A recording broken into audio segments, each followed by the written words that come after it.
Welcome back. So in this video, we are going to start with today's new topic, which is objects, right? Objects in JavaScript. So first of all, what are objects? So let's just see a really crude definition right now, that there are ways to store data in a better form. And how is that? Is basically answered by why objects, right? All right. So what objects basically are, if I try to give them a more, programming related definition, is there a set of key value pairs, right? Key value pairs. And what does that mean? That basically, whenever you have something like this, right, you have a property, you have a value. First name is John, last name is Doe, age is 50, and eye color is blue. So it is evident these are the details of a person, right? Somebody named John Doe who's 50 years old and has an eye color of blue. And first of all, this image is taken from W3 schools, so you could go there also to read further if you need it in the future. But for now, I'm gonna tell you everything. Yeah. So this is basically representing one person, right? And this is what you would do in almost every. I mean, not almost. This is what you would do in every object-oriented programming language, that including JavaScript. That this is the detail of one single person, right? So there is no sense of having four different variables, one named first name, second name last name, and then age and eye color.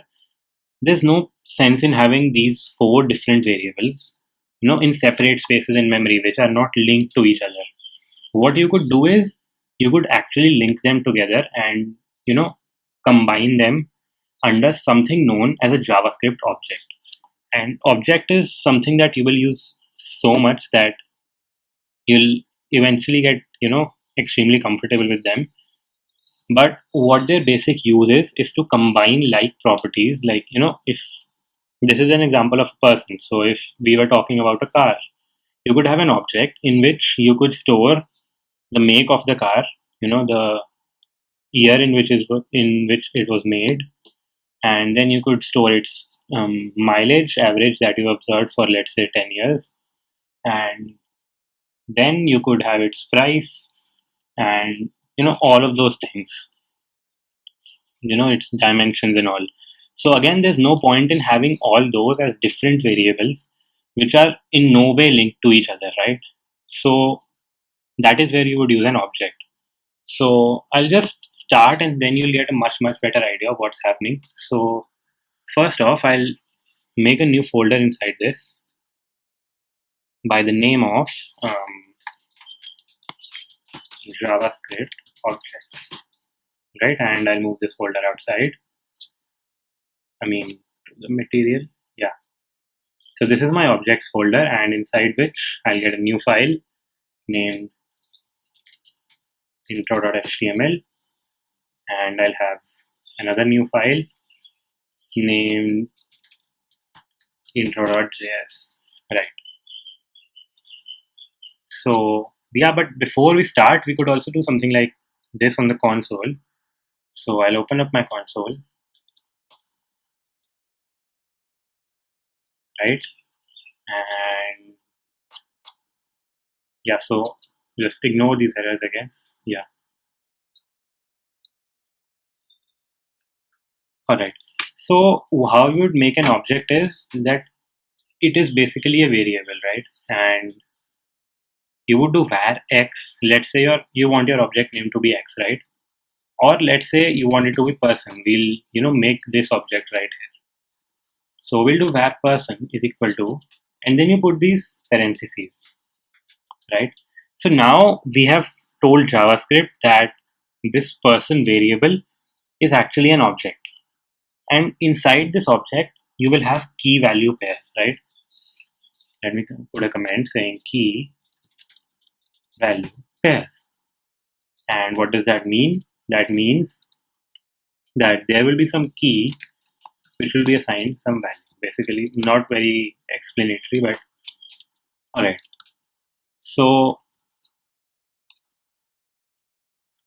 now we need four things here: first name, last name, age, and eye color. So what you can do is you can simply say first name John,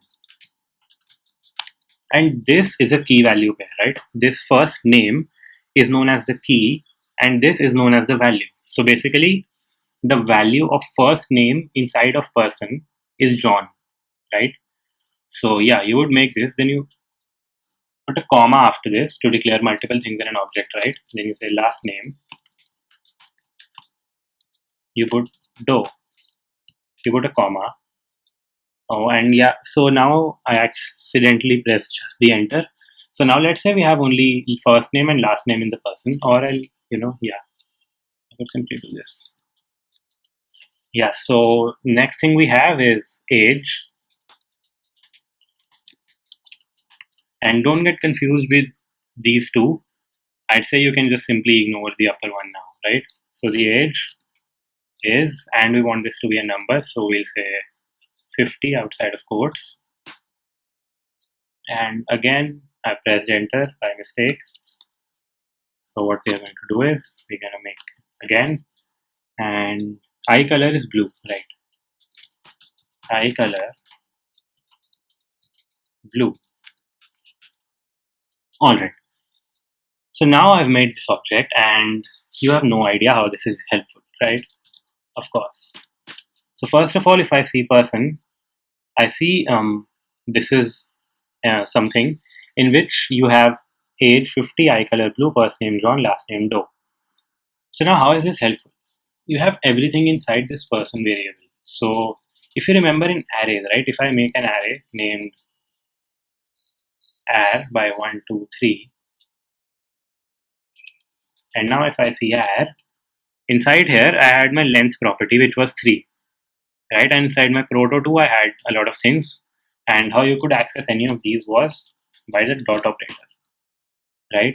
And similarly for person, you have a lot of parameters in between, and how you can access them is you can say person dot age, and that returns 50. You can say person dot first name, that returns John. Then you say person dot last name, that returns Doe. So you get the point, right? You could access any of these by doing a person dot. So how is this helpful? Now instead of having 4 different variables by the name of age, eye color, first name, and last name, which would not be related to each other in any way, you have a person variable which is storing the data of one person, right? So this is much more logical and much more easier to remember, because one person is associated with one object, and for another person you could have another object, and you would have these values as different. And then whenever you want to see the first name of some person, you would just do person dot first name, right? So again, you might not be really understanding why we would use this anyway. We could just simply make 4 variables, but you will see that this is actually much more convenient, because if you want to store 4 things for a single person, storing them in different variables is never done, right? You always store related data in an object, because that actually helps you keep your code much more maintained and better, right? So these were objects, and this is basically what an object is. So now one thing you could see is another way of making an object. So I'll say person1 pair is equal to new object. So now here we have used the new keyword. Now new keyword is something that if I start getting into details of, this will actually get a really lengthy concept. So for now you can just see that new is basically a keyword that in this line, this is saying that person1 is now an object, right? And now you can do simply like person1 first name, and I'll print person1 first. I see this is nothing, this is just empty brackets. So now I can do person1 dot first name is equal to, and then I set it to be, let's say, Adam. right? And now if I see person 1, I have first name as Adam, right? So you see that objects are really flexible too, right? There was nothing here, I added something, and if I wanted to add something else, I could do, I don't know, any surname. Let's say this is his weird surname, right? Let's say this is his weird surname, right? And I can set this to be the last name. And now if I see person 1, I have first name as well as last name. So basically, you have stored the details of one entity or one person in an object, and later if you want to add something to it, you can just simply add a field to the object and that will work fine. Similarly, if I do person, now person is already defined, right? Right, so I can do person dot, let's say, favorite color, and I say purple.